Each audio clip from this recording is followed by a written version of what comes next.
Hello दोस्तों, अपने आसपास पूरी दुनिया को देखिए। जो भी आपको दिखाई दे रहा है वो एग्जिस्टेंस में है, तो आखिर क्यों है? ये सब आखिर आया कहाँ से? और कुछ नहीं क्या है? और नथिंग से हम और यूनिवर्स कैसे बन सकते हैं?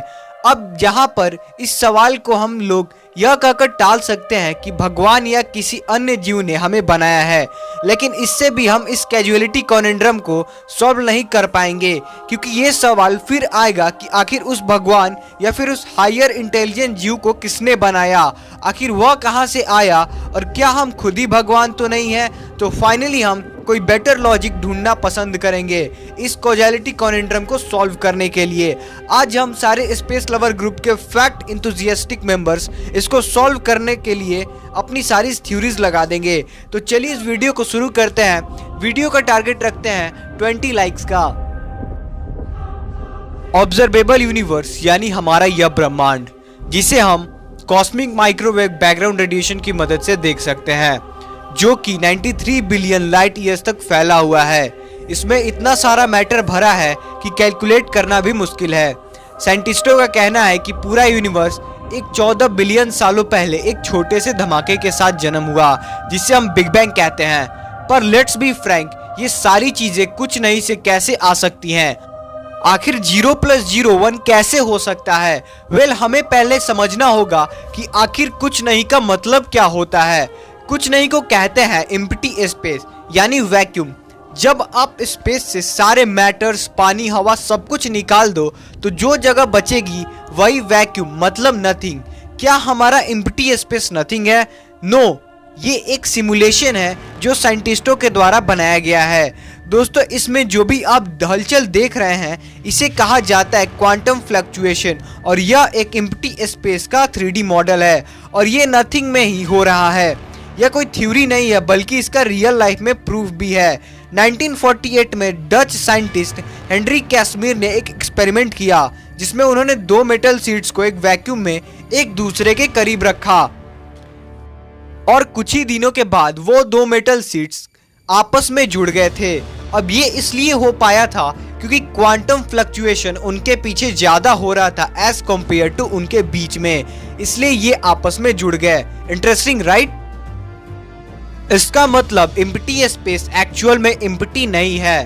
क्वांटम मैकेनिक्स जो स्मॉल से स्मॉल पार्टिकल्स के नेचर एंड बिहेवियर पे स्टडी करती है, इसी क्वांटम मैकेनिक्स में एक इम्पॉर्टेंट थ्योरी है वर्नर हेसिनबर्ग की, जिसे कहते हैं हेसिनबर्ग अनसर्टेनिटी प्रिंसिपल। ये थ्योरी का एक पार्ट कहता है कि इस ब्रह्मांड में किसी भी सिस्टम की एग्जैक्टली 0 एनर्जी नहीं हो सकती, यानी net energy can never be 0। और यह क्वांटम फ्लक्चुएशन की वजह से है, जहां पार्टिकल्स अपनी मर्जी से जन्म ले रहे हैं और गायब हो रहे हैं। इसलिए नथिंगनेस का एक तरह से मतलब ही सब कुछ है। जो हो सकता है वो हो रहा है। अब एनर्जी कभी 0 नहीं हो सकती है, और एनर्जी एंड मास एक ही है, जिसे आइंस्टाइन का इक्वेशन E = mc² प्रूफ करता है। इसका मतलब nothingness is equal to mass because it's equal to energy which is due to quantum fluctuation। अब सवाल आता है कि आखिर इस नथिंग में इतना बड़ा यूनिवर्स कैसे खड़ा हो गया और एक्सपैंड भी होते जा रहा है। हमें अब अनसर्टेनिटी के सेकंड पार्ट को समझना होगा, जो कहता है physical object trade time for energy and vice versa. मतलब कोई भी चीज जो ज्यादा ऊर्जा से जन्म लेती है तो उसका वजूद बस कुछ समय तक ही रहता है। यही चीज हम स्टार्स में भी देख सकते हैं कि जो स्टार्स ज्यादा ऊर्जा खर्च करते हैं वो जल्द ही खत्म भी हो जाते हैं, और जो कम ऊर्जा खर्च करते हैं ज्यादा समय तक वजूद में रहते हैं। सो हमारे ब्रह्मांड की शुरुआत यानी बिग बैंग, जिसे आप एक तरह से क्वांटम फ्लक्चुएशन समझ सकते हो, वो 14 बिलियन सालों से लेकर आज तक कैसे चला आ रहा है। इसका जवाब साइंटिस्ट देते हैं कि हमारा यूनिवर्स कुछ खास है। इसकी टोटल एनर्जी 0 के बहुत बहुत बहुत करीब है। आखिर यह कैसे हो सकता है? तो इसका जवाब ग्रेविटी दे सकती है। आप इस चीज को कुछ इस तरह से समझ सकते हैं कि हमारा यूनिवर्स जो एक्सपैंड कर रहा है उसे हम पॉजिटिव एनर्जी कहेंगे।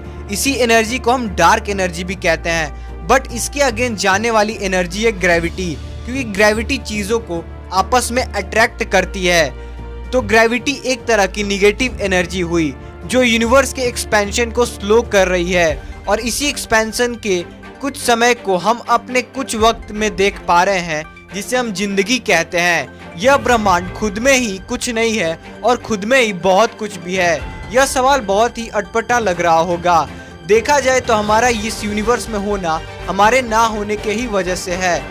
आज सबसे इम्पोर्टेंट चीज़ है हमारे लाइफ में experience and to live this world with happiness. And जैसे ये यूनिवर्स फैल रहा है, उसी गति से हम एक दूसरों की लाइफ में खुशियाँ एक्सपैंड करते हैं। इस तरह से हम इस नथिंग से यूनिवर्स में समथिंग अचीव कर पाएंगे। फ्रेंड्स, होप आपको इस वीडियो से बहुत कुछ सीखने को मिला होगा। जाते जाते मैं आपसे एक सवाल पूछना चाहूँगा कि क्या आप इस साइंटिफिक पॉइंट ऑफ व्यू को मानते हैं, या आपके हिसाब से भी भगवान या किसी हाई इंटेलिजेंस स्पीसीज ने हमें बनाया? कमेंट बॉक्स में हमें ज़रूर बताएं। फ्रेंड्स, मिलते हैं नेक्स्ट किसी इंटरेस्टिंग टॉपिक में। तब तक के लिए keep learning, keep growing and thanks for watching.